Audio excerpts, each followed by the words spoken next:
अपना बचा कर ले डिप्टिया।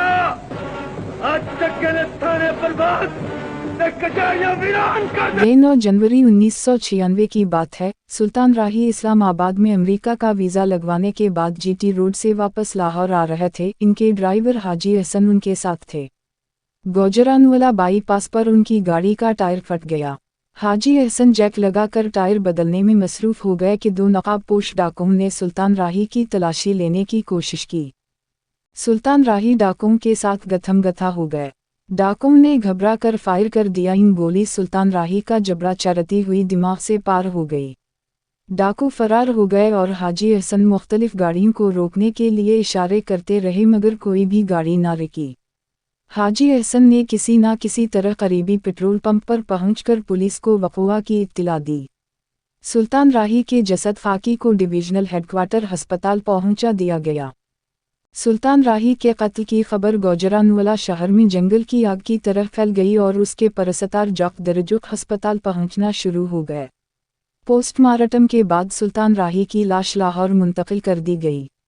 उनके अहल खाना अमरीका में थे। इनके आने का इंतज़ार किया गया और 14 जनवरी 1996 को इन्हें लाहौर में शाह शम्स कादरी के मज़ार के अहाते में सुपरद खाक कर दी गया। हर साल जनवरी का महीना फिल्म स्टार सुल्तान राही की याद दिलाता है। इनकी ज़िंदगी का चिराग बुझा तो कई घरानों पर इसका असर पड़ा। दरअसल वो खामोशी से लोगों की मदद किया करते थे।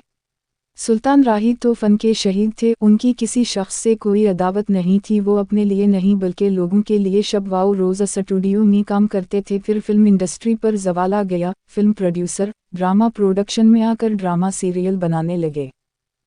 पाकिस्तान फिल्म इंडस्ट्री पर एक दिन ऐसा भी आया कि उर्दू फिल्में बनना बंद हो गईं। सुल्तान राही इंडस्ट्री के इकलौते फनकार थे जिनकी वजह से एवर्नियो और शबाब स्टूडियो में दिन रात शूटिंग होती। सुल्तान राही ने कोल्हू के बेल की तरह काम किया कि मजदूरों और नादारों के घर आबाद रहीं। कभी किसी फिल्मसाज से मुआवजे के हवाले से बहस या नाराज़गी का इजहार नहीं किया। जिसने जो दिया खामोशी से ले लिया। कभी किसी प्रोड्यूसर से बकाया वाजिबात का तकाजा नहीं किया। वो पाकिस्तान के वाहिद अदाकार थे जो उम्र रसीदा होने के बावजूद कम उम्र हीरोइन के मुकाबिल बड़ी कामयाबी से काम करते। 1970 से लेकर 1996 तक इन्होंने पंजाबी फिल्मों के सुपरस्टार की हैसियत को बरकरार रखा। इन्होंने पंजाब में पंजाबी फिल्मों के हवाले से इंडस्ट्री पर राज किया। प्रोड्यूसर हजरात उनकी बहुत इज्जत करते थे मगर इन्होंने कभी तकबर का मुजाहिरा नहीं किया। इंतहाई नेक इंसान थे। शक्ल और जिस्मानी लिहाज से वो हीरो नहीं लगते थे। 1990 के बाद उम्र रसीदा भी हो गए थे मगर पाकिस्तान में उनके परस्तारों की तादाद लाखों में नहीं करोड़ों में थी, जिसमें सूबा पंजाब काबिल जिक्र था। ते फिर मैं सरकार दा ये चाक कदी भी पूरा नहीं हो जाएगा बाबा। सुल्तान राही साहब एक इंटरव्यू में बताते हैं कि जब पाकिस्तान बना तो मैं 10 साल का था। मेरी मादरी ज़बान उर्दू है और मेरा ताल्लुक़ यूपी से है। हिजरत करके वालिदैन रावलपिंडी आ गए थे। मेरा एक गरीब घराने से ताल्लुक़ था। अच्छे नंबरों में मैट्रिक किया। रावलपिंडी के सदर बाजार में एक दुकान में सीलमैन की हैसियत से काम करता था। दुकान के मालिक फरहत साहब थे जो बहुत नेक आदमी थे और मेरा बहुत ख्याल रखा करते थे।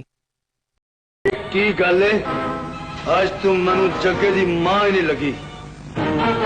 रब दा ते जग्गे दा। सुल्तान राही कहते हैं कि 1968 तक जिंदगी बहुत मेहनत तलब रही। फिर फिल्मी सनत का रुख किया और यहाँ इफाक अहमद अंसारी ने मुझे रहाइश दी जो उम्र रसीदा थे और हमारे वालिद साहब के जानने वाले थे। इनका ताल्लुक़ दिल्ली से था। इन्होंने मुझे रहने के लिए एक बहुत खूबसूरत कमरा दिया और फिर लाहौर का होकर ही रह गया।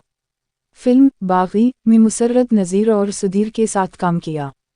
सुधीर बहुत प्यारे इंसान थे। जूनियर से बहुत मोहब्बत से पेश आते थे। सुधीर ने ही इकबाल काश्मीरी से तारुफ करवाया और मैं फिल्म बाबल में कास्ट हो गया। फिल्म रिलीज़ हुई और सुपरहिट हुई जिसने मेरी ज़िंदगी बदल दी। मैं सुधीर की मोहब्बत का मकरूज़ हूँ। वहीद मुराद ने मेरी मुलाकात हिदायतकार असलम डार से करवाई। इन्होंने फिल्म बाबल में मेरी कारकर्दगी देखते हुए फिल्म बुशेरा में मरकज़ी किरदार दिया। इस फिल्म ने मेरी तकदीर बदल दी। मैं असलम डार का ये एहसान ज़िंदगी भर नहीं भूल सकता। फिर मौला जट हट हुई।